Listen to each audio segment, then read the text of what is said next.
Proud of You is a parenting advice podcast and support group for dads hosted by two goofy dads.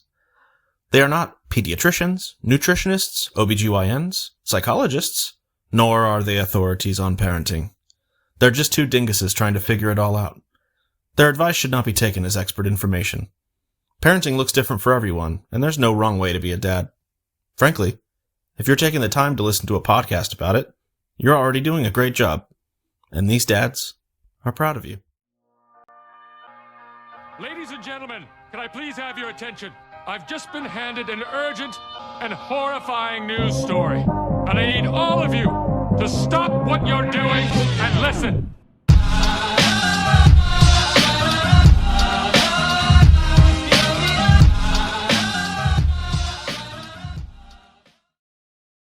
Welcome back. I'm Derek Mata. And I'm Andrew Goody, and we are proud of you. This week, we are talking about a very special time that Derek and I are both living in that is colloquially known as the Terrible Twos. Derek's daughter just turned 2 recently, and my daughter is about to turn 2, and it's a lot. It's interesting because, like, they're so sweet. Because I know, you and I have had our conversations about Alana just being this sweet little girl, and I've met her. She really is. Yeah. But like, there's those times that, especially the closer they get to 2, that they're just aliens for whatever reason. Somebody lit a fire in their soul, and they're just angry. Well, there's a ton of neural development going on, right, at that age. And so it's really challenging because, obviously, again, we've talked about it before. The negative is always going to be espoused louder than the positive. People talk about how hard things are, especially men talk about how hard things are a lot more than they talk about how good things are. So you're going to hear dads talking about their 2-year-olds crying and their 2-year-old tantrums and all the hard things a lot more than you're going to hear guys opening up about those sweet, cuddly moments that you also get with that 2-year-old. But man, like, it's such a double-edged sword because, Emily and I were just talking today about how Alana, like, we're really starting to see her, like, take some like personal initiative and ownership of the house. Like, she'll like close doors and like turn off lights when she leaves a room and stuff in a way that shows like real care and guardianship and like some serious maturity for a not quite 2-year-old. That's impressive. And, like, Emily was in the kitchen, and we had a big laundry basket full of towels because we have a house with a 2-year-old in it, which means there's always laundry that hasn't been folded around. And Alana started helping, and by helping I mean like wrapping a towel around her forearm and then shoving it into a drawer because she doesn't actually know how to fold towels. But like, no instruction from Emily, no encouragement, nothing. On her own was just like, oh, we're in the kitchen, I'm gonna help mom, and I'm gonna help put away these towels because that's the thing that mom does when we're in the kitchen. And like, that's the sweetest thing, that's the coolest thing, watching her grow into like an actual person and have these emotions and these this level of intimate understanding that she hasn't had previously. But with that comes the overwhelm of having emotions. And she's also taken to, she's been a pretty chill kid her whole life. Like, she has I'm sure somewhere Emily is rolling her eyes, she has her own set of needs and desires, and most of them are to be close to mom. But like, when she has a rough time, she can usually talk through it. And like, Emily and I are big communication people, right? So that makes sense. Like, we've promoted that her entire life. But now she's almost 2. And so like, earlier I wouldn't put on Bluey for her. So she threw herself face down on the ground because reasons. I'm almost 35, and I'd do it too if you didn't put Bluey. Yeah. It's like, having emotions is overwhelming, right? It's I think, especially as dudes in America, it's easier to be cold, right? It's so easy to be stoic and shut off, and I think that's why so many guys do it. Having emotions is hard, and I think that's something that we have to remember as dads, as our kids are going through this crazy, wild, terrible 2 phase is like, I've had 32 years to practice being angry, right? She's figuring it out for the first time. So yeah, when she gets mad, she's a little rage machine because she doesn't know how to reel it in. She doesn't have a level switch for that. It's on or off. Like she's either happy or sad or like big mad. When she's sad, she's big sad. Like all of her emotions are just one range. No, that's Ivy's the same way, but like I feel like Noah had bigger terrible twos than Ivy is. And I feel like Ivy's is just like frustration dealing with Noah. Because like Noah's what, 3.5, and like he had his terrible twos. And then he hit 3. And he found a whole new level of just angry and mean. Like I love the kid, but like angry and mean. And so Ivy's like, what the fuck? And so like I think her frustration is just like having an older brother. Yeah. But you know, like you said, and I like how you phrased it, is it's an on or off. Either you're all the emotions are just big. So like, what was it? It was earlier today. I want to say I wouldn't put water in her little bubbles because, well, she kept pouring the water all over the floor, and it's like, okay, we're done. And like, you would have thought like Noah pushed her into a wall and like kicked her down a flight of stairs. Like she just crying her eyes out. Like, and I was like, what, like it is not that big of a deal. It is. Yeah. It was a vial this big of water, and Daddy broke her heart. And she cried and she screamed, and I don't know. Does Alana throw things? Not much. Not like in anger. Usually when she throws stuff, it's in excitement, but she has started to, again, this is all pretty new. Like she's just within the past probably like 3 weeks or so really started having like tantrums. Um, and I think she's thrown a couple things, but it's usually like if she has a toy and she starts getting frustrated with the toy, she'll like throw that and then usually herself. Like she, but she hasn't are you saying like throwing stuff like at us? Well, just throwing stuff in general, like at you, at the wall, at the TV, just that kind of thing. Yeah, we haven't really run into that. Like I said, other than like if the thing that she has in her hands is what's starting to frustrate her, her immediate reaction right now is just like get the frustrating thing away, right? And so she throws stuff in that sense. See, I wish it was that easy because you've obviously met my two youngest children, and like if they get frustrated, they will find something and they will throw it faster than I could probably throw it. And they don't care if they hit you, if they hit anything else, like they're gonna throw something and you're gonna know they're mad. Like, Yeah, man. And toddler strength is no joke. Like yeah, that, like I Alana's probably got a better arm than I do. Like yeah, and kid and toddlers are accurate too. Like they look at you and they're like, "This is going to your face," and you're like, "No, it's not," and then it hits you in the face. And you're like, yeah. and you want to be mad, and that's the issue. Is like when they're going through these phases, you want to be angry, but like it's not fair to them because, like you said, they're learning these emotions. And I'm like, yes, I will admit, I let the anger get the best of me, and I will raise my voice. And I'm Yeah. like, you will stop throwing things. You will pick up what you threw. You will apologize, depending on the situation. And then like you will go sit in the corner. Like we sit in the corner for because April read something like it's 1 minute for every year they are because they don't have a concept of time. So like Yeah. you go in the corner and you sit in the corner. You don't play with toys. You don't look around. You don't watch TV. You sit in the corner. It's not like nose in the corner like this, but No. it's like how I'm sitting. Um, and it's pretty much separating them from the situation so they have a chance to calm down and then come back. But like, there's I've had 4 fucking kids at this point, and like I don't have an answer on how to handle this. Yeah. The hardest thing for me, honestly, I mean, like, yeah, I definitely get frustrated too. But the anger really isn't the hard part for me to rein in. The hardest thing for me, and this is gonna make me sound like an asshole, but I think a lot of dads can relate. The hardest thing for me is not laughing, right? Because Yes, sometimes, yeah, sometimes like Alana will break down over just the dumbest thing.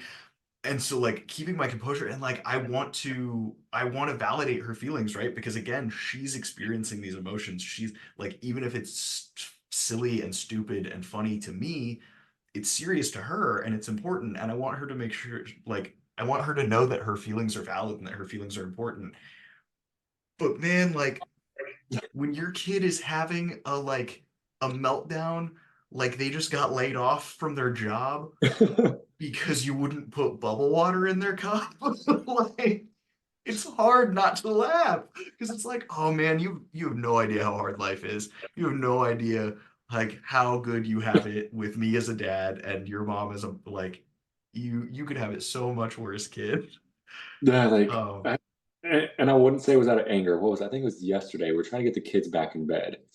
Um, or no. Okay, so I don't know if you follow April on TikTok, but she posted a video of Ivy, like, watch it. Anybody watching this, go find it and watch this I'll video. I'll tag it for you. Yeah, Ivy's having a pillow fight with Noah, and they're like across the bed, and she falls down. We have to go put the rails back up, and so as I'm putting it back up, Ivy is just like, yeah, and she hits me with the pillow, and like you're supposed to be like, no, don't hit. Like this is not a game, but like no, April and I, we just started laughing. Like this little girl, like you want to be like, but we couldn't because it was the funniest thing. Um, Yeah. Well, too that's good. yeah, that's always such like because I'm the kind of person, man, like I'm out to have a good time, right? Like I love laughing and playing and joking around with my kid. And so like a lot of the time, especially if she's having a tantrum, like my first inclination is like, you're sad, I'm gonna make you happy by being silly. But like I have a wife. Uh, that's not how you react when your wife is sad, right? Like at least, hey, Uh, pro tip, it shouldn't be. Um, you don't make like silly faces when your wife is sad. yeah, and like and that's something that I try to consider is like just because I'm not having these emotions about this thing, right? Like uh my wife has really bad anxiety and I have none. I have some because I'm a dad now and it's a whole nother world of problems to be worried about. But like my whole life, I've just been like, things will work out, everything's gonna be okay. Like at the end of the day, worrying doesn't help you. Um, so like it was really hard for me. Emily and I have been together for over 10 years now, and it took me probably 6 or 7 of those years to really get good at like validating her emotions when she was worried about something that to me was just like, what are you upset about? What are you freaking out about? Like you being worried right now isn't gonna make this thing better. So why are you wasting energy on that? Um, and like that's a shitty person to be. Don't be me. Don't be like being low stress is a good thing, but like recognize that it's a problem for them. And that goes for your kids too. Like when I worked at Disneyland, I had a manager who told me a thing that has really stuck with me through my professional life, which is when somebody asks you where the bathroom is for the thousandth time today, remember that it's their first time asking somebody that question, even though it's your thousandth time hearing it. Um, because like and obviously like Disneyland, right? Like the whole job is creating magic and creating a good experience and creating happiness for somebody. If you react and you're like, fuck, it's right there because you've heard that question 1,000 times, that sucks, right? Like you have to be like, oh yeah, it's right over there. Like, like super upbeat and bubbly about it and happy. And like I try to carry that into my parenting too. Surprise, surprise, Disney dad wants to bring Disneyland energy to his parenting. But like my daughter's gonna ask me why a million times today. My daughter is gonna ask me to explain how a TV remote works or how milk exists. Like my daughter is going to ask me where the yogurt went after she ate it 3 or 4 times after it's gone. Um, and every time I try to respond with kindness and with love and with compassion because like she doesn't remember that she's asked that question, right? Like she's Mm, she's that's not fair. retaining that information. And it's not always easy, right? Like I'm not trying to pretend like I'm a perfect dad and I don't fucking freak out when my kid says why for the 40th time. Like it's tough, especially when you're tired and you've dealt with 7 tantrums in the last hour. Like everybody gets there, but like trying to take that approach and be positivity forward and validating those feelings first, right? And then you can explain like, hey, like, man, it really sucks that you're feeling that way. I'm really sorry that you're overwhelmed by this situation. Is there anything that I can do to help out? Okay, cool. You know, like everything's gonna be okay. It's gonna work out. We're gonna get through this. We're gonna figure it out together. And like, even if it's rough for a while, I'm gonna be here with you. That feels good to hear as a person, and definitely, I think feels good for your kid to hear, knowing that dad is here and dad is gonna help you through the tough time, even if there's nothing I can do except hold your hand while you're upset about a thing. I'm gonna be here for you. You know? Yeah, like, and I'll admit, like, and because Noah does the same thing. Usually, I wear my Black Rifle shirts, like the same ones you saw me wear years ago. I'm still wearing the same damn shirts with a snake on it. He goes, "Why is a snake like that?" And I'm like, "How am I going to explain to a 3-year-old why the snake is like that?" But he asks multiple times every single time I wear one of those shirts. I'm like, "My kid, like." But like, yeah, well, we all have a tendency to forget that. They're learning the world. They want to know as much as we want to know something new that we don't know. Um, and I think a lot of us, myself included, forget that, because since we know it, you should know it. So why don't you know it? Kind of thing. Well, the other side to that is how much are they learning, right?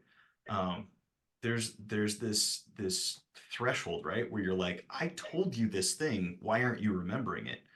But how many new things is your kid taking in every single day, right? Mhm. There's no way that they can remember all of it. They're a dish sponge in front of a fire hydrant, absorbing as much information as they can, but they're gonna forget so much because the Mhm. whole world is new to them. Um, and so, like, yeah, your kid's gonna ask you why the snake is like that on your shirt every time you wear that shirt, until at some point that's the piece of information that sunk in that day, and then they'll ask you something else for the 43rd time, right? So maybe I should start telling him why the snake is like that. Yeah, I'd be like, I he mean, didn't have his coffee. That's why. yeah, My kids know I love my coffee. totally. Black Rifle Coffee, if you're listening, sponsor us. Derek and I are both addicted to your product, so sponsoring us will reduce your sales because we won't buy it anymore. You'll give it to us, right? Do it. That's right. Even though I've got a coffee subscription because I love it so much. But that's neither here nor there. Don't tell them that. Oh, no, I don't have any of that. It's um, okay. so I'm just trying to think, like, so you know the big thing. It starts with terrible twos, and you hear people say like, "Oh, they're still in their terrible twos, and they're 3, 4, 5 years old." But like, is there really an age that is accept? I can't. I don't even know how to phrase it. Like, so your kid will always get angry. Anger is just a part of life because they want to understand something and they can't. Yeah. Like, at what point do we quit saying it's a terrible twos and we just be like, wait, maybe we should figure out what's going on here. Yeah. Well, and that's I remember I was in a dad group before Alana was born. The birth center that I went to had like it was basically AA for dads. It's actually one of the big inspirations for us starting this podcast because it was the first like support group that I felt like was a good resource for me as a dad. And uh I remember talking to one of the guys in the group because he was expecting, but it was his second kid, and I think his firstborn was like 6 at the time. Um, and we were talking a little bit about terrible twos because one of the other dads in the group had a 2-year old. Um, and he was like, "Yeah, terrible twos, this and that." And then one of the other dads was like, "Yeah, but like I've got a three-nager, and like my three-nager is way worse than the terrible twos."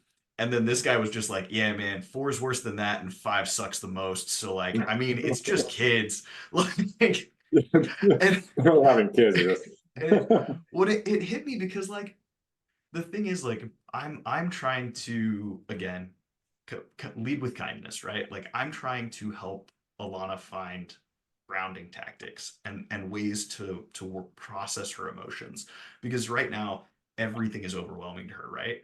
And so like when she gets mad or when she gets sad, um, rather than try to like talk her down off of that cliff, I just take some deep breaths with her, right? Because I know that I'm not going to be able to talk through that tantrum. I'm not going to be able, she's not going to hear what I'm saying while she's in that place. Mm. So I can show her by example, like, hey, like, what do we do when we're upset? We take a couple big deep breaths, right? That helps us calm down. It helps get oxygen to our brain. It can help us process those emotions, right? And so she sees me doing that, and then kids are just little monkey see, monkey do. They'll mirror you. She takes some big breaths, and she'll start to calm down, right? And so I'm trying to give her those uh, emotional grounding tactics because, again, I'm 32 and I get fucking pissed off sometimes. I get overwhelmingly upset. I don't have tantrums because I've learned not to throw myself on the ground when I'm upset because it doesn't help anything. I've learned not to punch walls because then I just have another problem. I have to fix drywall and whatever upset me. Like, you know, uh and so finding those coping mechanisms, those grounding tactics as a man, as a person, helps me teach her to work through her emotions as well. And I think the more emotionally stable father you are, the more emotionally stable kids you're going to have. And obviously there are a million factors there, right? There's uh if your kid is on the autism spectrum, huge shift. If your kid has ADHD or any number of or neuroatypicalities, um, can completely change what that looks like. Mhm. But at the end of the day, teaching your kids grounding tactics to help them be emotionally stable is going to help in every situation. And And to me, that's just and again, I'm at the start, right? I'm at the terrible twos right now, so I'll let you know what my 3-nager and my 4-year-old and my horrible 5 looks like. But like the hope is that by helping her understand emotional processing rather than just shutting down the tantrums, she won't be a terrible 3-year-old. She'll be able to start learning those processing mechanics, I guess, those grounding techniques better and better, and implementing them for herself. And I never expect her to not get mad or sad or frustrated because, again, I'm 32 and I get all of those emotions. Those aren't bad feelings, they're just emotions. It's part of the human existence. yeah, and like you said, look, monkey see, monkey do, doing it yourself because they'll see it because they're going to see, it's not always you being mad at them, you being mad. You have a problem at work and you're like, God, this stupid XYZ. And then like they're going to see how you react to that and how you calm yourself down. If you go and punch a wall, well, guess what? They're going to be punching walls next time they're angry because, well, dad did it. Like, like you said earlier, they're little sponges. They're just watching and taking in absolutely everything. And I don't know how I mean, I don't know how to express my emotions and solve them. I just internalize everything. And of course, like, guess what? My kids are going to start learning that too. And then like, why are you like this? Well, because I'm like this. So it always starts with us as parents, fixing yourself, or just changing some way while your kid is around so that they can see that positive role model to then become better versions of you, better versions of us. Totally. Yeah. Well, I mean, and that's going to help you in so many ways, right? Learning how to process your emotions and how to handle your emotional state is going to help you be a better role model for them, and they're going to have that better example of what healthy emotional processing looks like. But it's also going to help you process their emotions, right? Because like it's tough getting screamed at by anybody, but especially the way a toddler screams at you it's rough, buddy. Like it's hard. And so like if I have some good grounding techniques and I can like take those deep breaths and settle myself down and keep myself from getting worked up when she's worked up, then I'm in a better place to de-escalate her, right? Whereas if I don't have that emotional control, then she's upset, she's shouting at me, I'm going to start getting upset and start, God's forbid, shouting back or, whatever. Like being able to just be that guiding force, right? And I think that's what we are as dads, right? We're here to steer the course for our families. We're here to help our wives and our children and our partners get through this crazy mixed up thing called life. And so, you can learn too. You're never too old to learn these tactics. Next time you have a tantrum, I'll do some deep breathing around you, and you'll start seeing. You better move in. I don't have tantrums. I'm a grown ass man. Oh, you bottle that shit down. Yeah, until it all blows up, and then it's super bad. And I'm making a joke out of it, but like it's honestly not a joking thing because our kids really do learn from us, and it's a generational curse thing, which that's a topic for another podcast. We learn, especially boys, we learn from our fathers, and then we're told, grown men don't cry, and then then we become, like you said, cold. We become soulless. We become, emotionally unavailable to people, and it's just it starts with us breaking that chain, and then they continue on with that positive down the line there. Yeah. Well, and that's, I mean, I'm willing to bet that if you're listening to this podcast, you're choosing to be that cycle breaker, right? Or best case scenario, your dad did that for you, right? That'd be rad. I hope that some of our listeners had an upbringing where they were encouraged to feel emotions as dudes. Must be nice. But yeah, like it's really tough breaking that cycle. Being the first person to change something is always the most challenging. But you can do it. Like, as somebody who is doing it and setting that example for my daughter, it's rough and it's tough, and sometimes I don't want to feel my emotions because it's easier to bottle them up, right? It's easier to push them off, at least in the short term. I mean, it's always worse when those bottled emotions strike back, if you will. But you can work through that. You can figure it out. Yeah, and like you said at the very beginning of this podcast, they're learning their emotions. So while they're learning their emotions, they're learning on how to deal with their emotions. So, like, to bring it back to exactly where we just were, like, be that person that helps them solve the problem. Make it a problem solving issue instead of making the problem disappear without an actual solution. Yeah. And that's, I see a lot of people that, and I get it, right? In the moment, it can be really overwhelming, especially if you're in a grocery store or a restaurant or something and your kid's having a meltdown. A lot of the time you just want it to stop. But like, what is that actually teaching your kid, right? What message are you sending by just saying, hey, stop crying? First of all, it teaches them that sadness and anger and frustration are bad emotions. And if Inside Out from Pixar taught me anything, it's that there are no bad emotions. Yeah, I mean, like, for real, sadness isn't a bad emotion. It's a part of the human experience. Like, it's not fun. It's not happy, right? It's the polar opposite of that. But we need to have that. So it's not bad. And what's really bad is bottling up that feeling, right? If you're sad and you don't cry, you don't experience the sadness, you don't feel that sadness, it can really latch onto you and turn into something really nasty and really negative. Whereas if something sad happens and you're sad about it, that's how you should feel, right? And so that's another thing that I'm trying to teach my daughter is, like, it's okay to be sad. It's okay to be frustrated. It's okay to be mad. It's not okay to take those feelings out on people around you.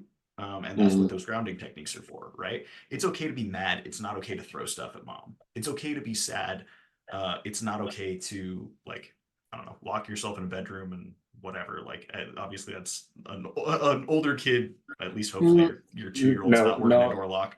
No will work the door lock, and he's been for a little while. So we had the conversation last weekend that there's no possible way to baby proof your home because Noah is too much of a little rogue and can work every baby proofing contraption in the world already. Yeah, I don't know how. That kid's a damn genius.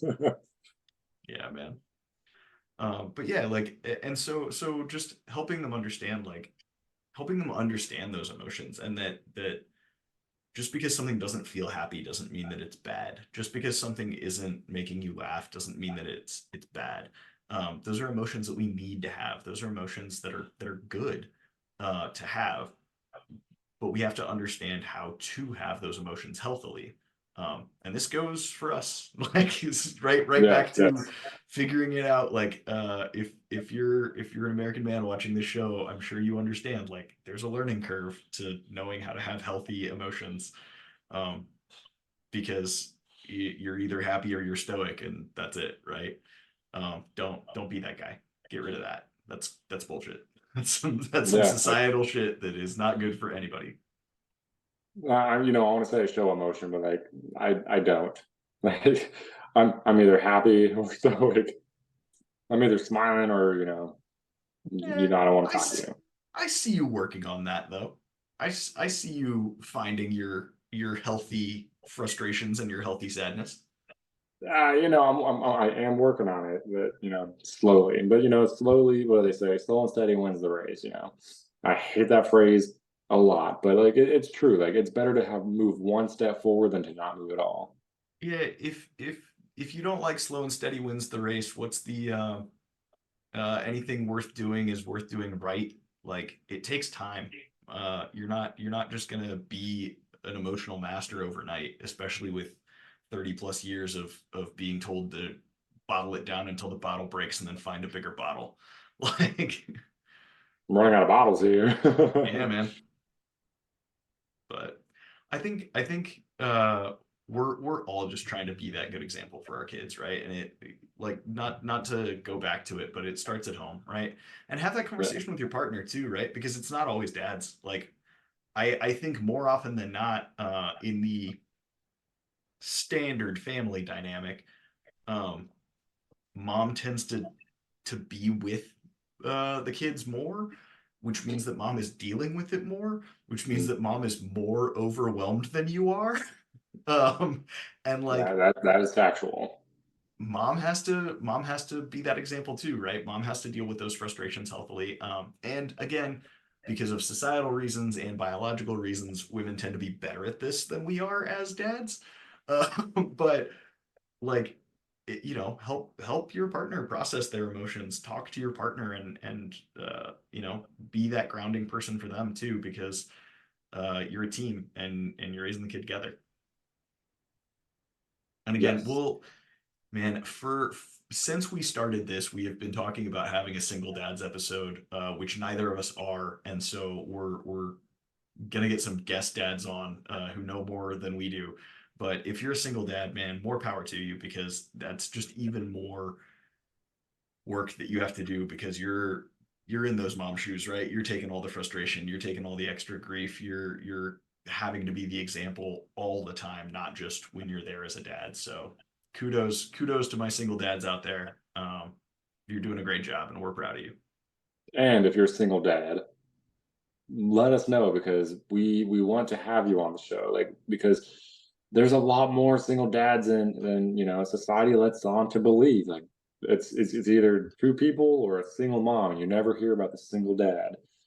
So we want to put those single dads in the light. Just let us know. Let everybody know your experiences. I'm like, how do you do it? I couldn't even fathom being a single dad, because I've never had to be a single dad. Like, yes, I've been divorced a couple of times, but it's never been just me and my children with no maternal support. And so I'm curious, like, just from my own knowledge, I want to know, how do you do it? So comment, if you're watching this on YouTube, comment below send us an email, reach us on any social media. You know, we're always available, and then we can get something set up. You know, and then remember this whole podcast is we want it to be ran by you and just you telling us what to say. So Yeah. the sooner we can get, what, two single dads at the same time on the show. So it's like pick both of their brains at the same time. Like we can get that set up. Cool. That will be our next episode. Yeah, totally. So hit us up, like Derek said. Our links are always down below. You know where to find us at this point. We'd love to have some single dads on here. So, you mentioned that Noah is kind of past the terrible twos and into his three-nager phase, if you will. What do you see, like, is having a 2-year-old and a 3-year-old at the same time? Do you think that Ivy is helping ground Noah a little bit, or is Ivy seeing Noah's rage and it's just elevating that tantrum level of the household? Or I guess vice No, versa. Maybe Noah's seeing Ivy's tantrums and regressing back to that terrible two, right? I would say that. But like Ivy's just just the sweetest little girl. Like, and I'm not saying that just because she is my daughter, but like she I've really met is Ivy. just I can confirm she's very sweet. yeah, she's just super sweet and wants to be loved and wants to love once she gets to know you, wants to love everybody. She has her moments. But I think she brings Noah back down. Because she sees him crying and she wants to give him things.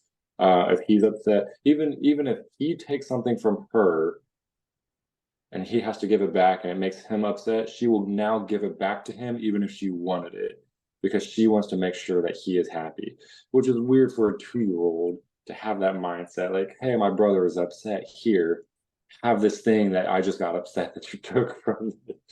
Yeah, she's teaching you some kindness there, huh? She really is like, man, I'm a terrible person compared to this child. But I think they also do feed off each other's energy, like any two kids of the same age would do.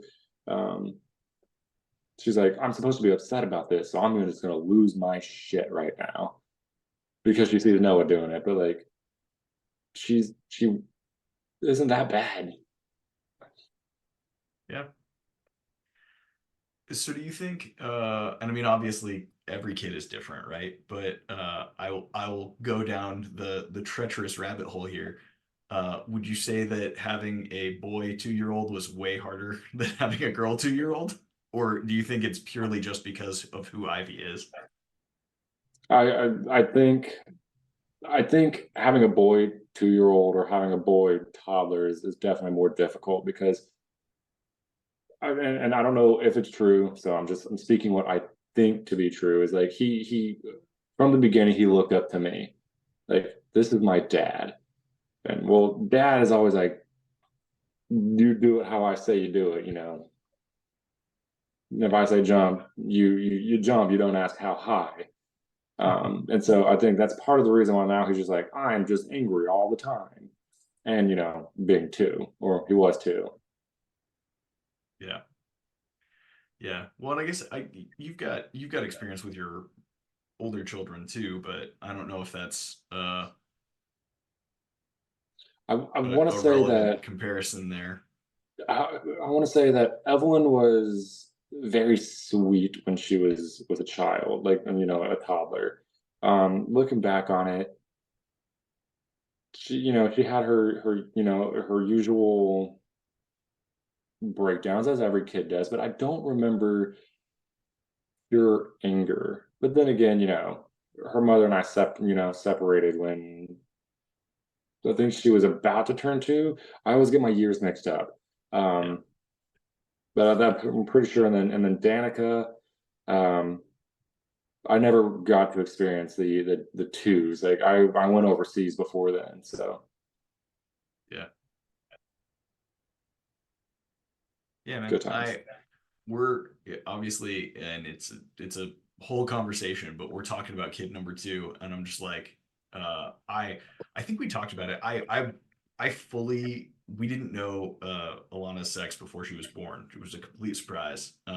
And I thought she was going to be a boy. Emily thought she was going to be a boy. I really wanted her to be a boy. Emily really wanted her to be a girl. Um, and I was 100% ready to be a boy dad because I know what dudes are like. I didn't think that I would be a good father to a girl. And then turns out I love being a girl dad. I love my little feral wild child daughter that I have. But like, if I obviously you can't, but if I could pick, like I almost want another girl because I've seen the way that boy toddlers are. And I Just, think a just lot of it is I think a lot of it is what you I think you hit the nail on the head, right? Is I think that boys emulate their dads a lot more than girls do. And girls do a little bit, but I think like guys are also more inclined, like I'm more inclined to be sweet around my daughter than I think if I had a son, I would be a little bit more crass and shitty. And like I'm trying not to be that person, but I probably would. I, Uh, and I think you nailed it right there for me. Like Ivy, I mean, that's my little girl. Like I will give that girl anything she wants. yeah. But yeah. Yeah, and so it's tough, but like I genuinely I've thought about that, especially recently, right? Because like uh just with what the age gap would be, if we have a 3 or 4 year old at the same time that we have an infant, then we're gonna have like a 2 year old and a 5 year old. And I'm like, well, that's not fully out of that, the emotionally developmental phase where, and I mean, like we just talked about with you learning and growing, you're never fully out of your emotional developmental phase. But like the overwhelming part of it, tends to be between like 2 and 5 to 2 and 6 or so.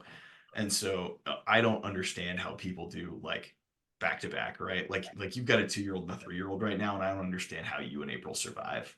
It's A it's an lot of undertaking. caffeine, that's how. Yeah, keeps running. Yeah, like it's one of those things that people do make comments about like, man, so close in age. I'm like, yeah, you see we're aging very quickly suddenly. Yeah, But I can see where you're coming from with having a 2 year old and a 5 year old because the 5 year old's now learning the whole school thing and learning a whole new aspect of life, while the other one is just learning life in general. And you're just like,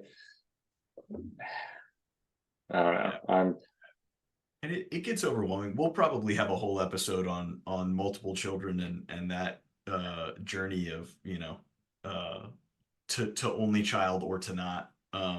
But like life is such a learning journey that I keep trying to remind myself, like, yeah, is it going to be over like what you just said, right? I'm going to have a like kindergarten age uh child who is learning a more like education focused phase of life at the same time that I'm going to have like a potentially 2 year old or a 3 year old like figuring out that phase of life, right?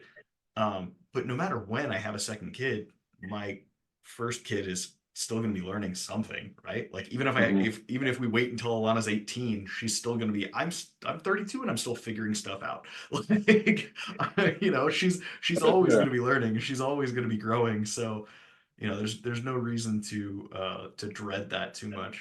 And again, this goes back to my low anxiety level of everything's going to be fine. It's all going to work itself out. Whenever we have a kid, it's Now, I would recommend not waiting until Alana's 18 to have your next child. yeah, yeah. Says Just Mr. 2 says Mr. 2 3 12 12. listen. Well, no, okay, you're missing the middle one now. Hey, still. But like, yeah, no, I made great choices. I know. Thank you. I think you do. I think all of your kids are awesome, man. Like uh yeah, did you do it traditionally? No, but is there such a thing as a traditional family? Like no, it's 2024, man. Like a traditional family is what we make it. Yeah, exactly. So, well, thanks so much for spending your time with us this week. We really do appreciate all of you for listening. And like Derek said, if there are any single dads out there, wow, that sounds weird. If there are any single dads who would like to be a part of the podcast, I was about to say if there are any single dads out there, hit us up. That's a, you know, It's not that kind of show. I mean, it could be. No. If you are a single dad and you want to educate us on what that life looks like, we would be very grateful to have you as guests on the podcast, because we don't have expertise in that, but I'm sure some of our listeners are facing some of the struggles that you face every day as a single dad. So it's something that is important to us to be able to represent dads who are going through things that Derek and I haven't experienced, right? Um, I would love to have some dads on that have a wider diversity of problems than we do, so that they can help you through the wide diversity of problems that you're having. I would love to have some dads on that have some successes that Derek and I haven't, because again, that's something that our listenership is probably going through. So reach out to us, proudofyoudads@gmail.com, or we're at proudofyoudads on any social media you can find us on. Our link tree to everything, we're on all the social medias, we're on all the podcatchers, we're on everything you can imagine, is right down there. I'll link to April's TikTok just in case you want to go check out Derek getting hit in the face with a pillow too, because that's a good time. That one's not on TikTok. It's the two kids fighting. There you go. Pillow fighting and her falling. Go check it out anyway. Click that and keep April's TikTok popping off. There we go. And on an unrelated note, this color behind me, thoughts on this color, because it is not the color you think it is. Duty can attest to that. Let us know. We're debating a format change, and we might be filming from Derek's home now. Same room, two dads, one house. As you can tell by the very dad-like, just surrounded by tools and scraps of wood and random TVs on the floor. Like, that is a computer monitor, thank you. But like, yeah. I think if we end up filming in the same room, we need to build like an altar with a TV remote that we just fight over at the end of every episode. As long as this color looks good on camera. There you go. Let us know your thoughts, by the way. If you're watching this on YouTube, comment below. If you're watching this on Spotify, if you're listening to it on Spotify. No, we post the videos on Spotify too. So is that a thing? Yeah. Man, you should know this. We record this show together. I thought Spotify was purely audio. Like, I'm sorry. If you are seeing the color that's behind Derek and not purely listening to this in a podcast, in an audio format, let us know what you think of the color on the wall behind Derek, because it may be the color of our studio. And then we will tell you what color it's actually in person. Yeah. I'll post it on the Instagram like a week after this posts, and you'll be shocked, because it is not the baby blue that it looks like behind him right now. No, next week you gotta wait. So when it's my actual webcam recording this, there you go. It could be different. All ridiculousness that is Derek and I aside, thank you for joining us. I'm Andrew Goody. And I'm Derek Mata. And we are proud of you.